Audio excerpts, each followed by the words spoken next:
Assalamualaikum warahmatullahi wabarakatuh. Kami ingin menjelaskan hasil review jurnal pengaruh audit manajemen sumber daya manusia terhadap kinerja karyawan, studi Emiris pada Hotel Swiss Berlin Surabaya. Sebelumnya, perkenalkan kami dari kelompok 5, saya sendiri, Dewi Malinda Wulandari, NPM 1905160791. 2. Mawada Triananda, NPM 1905160399. 3. Tirta Prima, NPM 1905160507. A. Pendahuluan. Keberhasilan perusahaan sangat ditentukan oleh kualitas dan kuantitas sumber daya manusia yang dimiliki oleh perusahaan. Oleh karena itu, keberhasilan perusahaan ditentukan oleh kinerja individu dari para karyawannya. Kinerja suatu perusahaan sangat dipengaruhi oleh kinerja dari sumber daya manusia. Dalam hal ini, sumber daya manusia mempunyai peranan yang sangat penting di antara sumber daya yang lain dalam suatu perusahaan. Perusahaan dapat memastikan bahwa fungsi sumber daya manusia telah berjalan dan mampu memberikan kontribusinya dengan baik dalam tujuan pencapaian perusahaan, dengan melakukan evaluasi terhadap pelaksanaan dan program pengendalian keseluruhan. Audit sumber daya manusia merupakan penilaian dan analisis yang komprehensif terhadap program-program sumber daya manusia. Pemeliharaan yang objektif dari berbagai sumber daya manusia yang baik dalam organisasi, bagian divisi sumber daya manusia secara langsung maupun tidak langsung bertanggung jawab untuk meningkatkan cara kerja dari berbagai divisi yang berbeda-beda. Oleh karena itu, dengan diadakannya pemeriksaan atas kinerja divisi sumber daya manusia, akan diketahui bagaimana tingkat kinerja sumber daya manusia di perusahaan. B. Tujuan penelitian. Tujuan penelitian ini untuk mengetahui pengaruh audit manajemen sumber daya manusia terhadap kinerja pegawai. C. Subjek penelitian. Subjek penelitian ini adalah kinerja karyawan. D. Metode penelitian. Metode pengumpulan data. Penelitian ini digolongkan sebagai penelitian kausal komparatif dengan pendekatan kuantitatif. Penelitian kausal komparatif adalah tipe penelitian dengan karakteristik masalah berupa hubungan sebab akibat antar dua variabel atau lebih. Sugiono 2010.11. Data yang dikumpulkan dalam penelitian ini berupa data primer, yaitu data yang diperoleh secara langsung memberikan data kepada pengumpulan data. Pengumpulan data dalam penelitian ini dengan menggunakan metode kuesioner. Metode ini dilakukan dengan pembagian kuesioner kepada karyawan Hotel Swiss Berlin Surabaya pada awal Januari 2020. Populasi dan sampel penelitian. Populasi penelitian ini adalah seluruh karyawan Hotel Swiss Berlin Surabaya.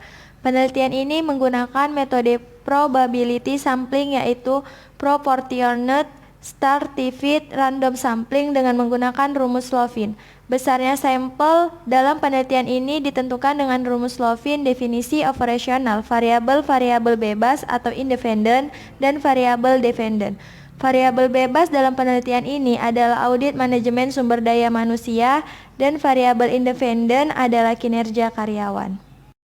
Kajian pustaka atau uraian teoritis. Hasil dari penelitian ini diharapkan mampu memberikan bukti dan dapat memberi pemahaman teoritis lebih mendalam mengenai pengaruh audit manajemen sumber daya manusia terhadap kinerja karyawan, sehingga dapat menjadi tambahan pengetahuan yang bermanfaat. Hasil penelitian.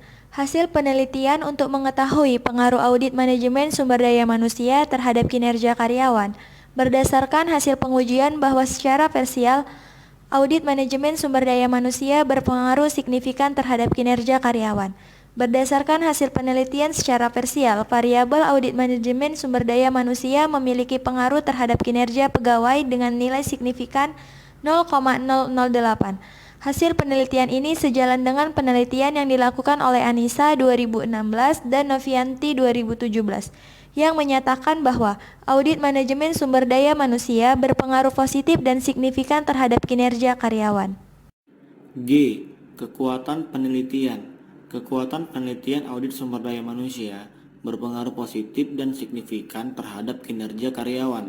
Hasil ini menunjukkan bahwa melalui pelaksanaan perencanaan dengan adanya komunikasi yang baik untuk melakukan koordinasi dalam menyusun rencana kerja, penjelasan mengenai aturan-aturan, pengarahan terkait dengan tugas yang akan diterima seperti kejelasan dalam pembagian shift kerja.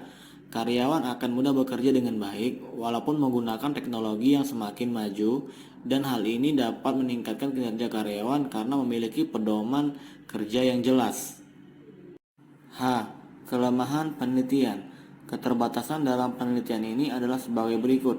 Yang pertama, penelitian ini dilakukan di satu perusahaan hotel, jadi tidak disamaratakan di perusahaan jasa lainnya.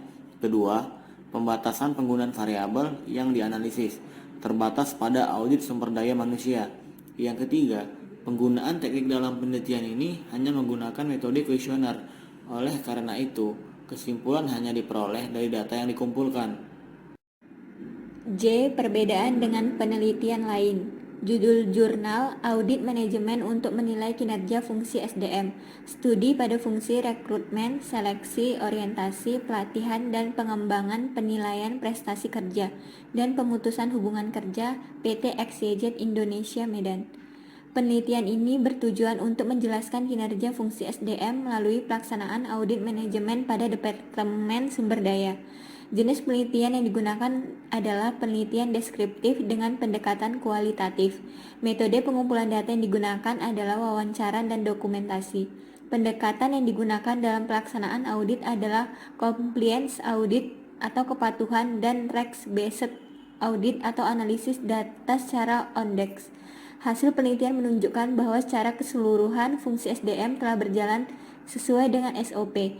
Namun terdapat beberapa poin pada SOP yang tidak dilaksanakan pada masing-masing fungsi yang diteliti.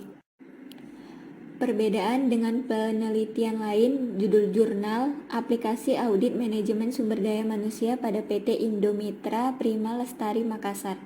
Penelitian ini bertujuan untuk menganalisis bagaimana satuan kerja yang menangani manajemen sumber daya manusia.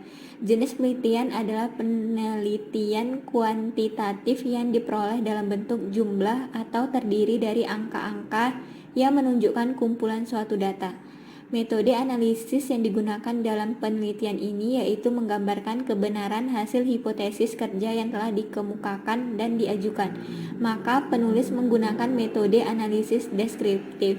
Hasil penelitian menunjukkan bahwa fungsi seleksi dan penempatan serta fungsi pengembangan tidak berjalan secara efektif. J. Saran reviewers.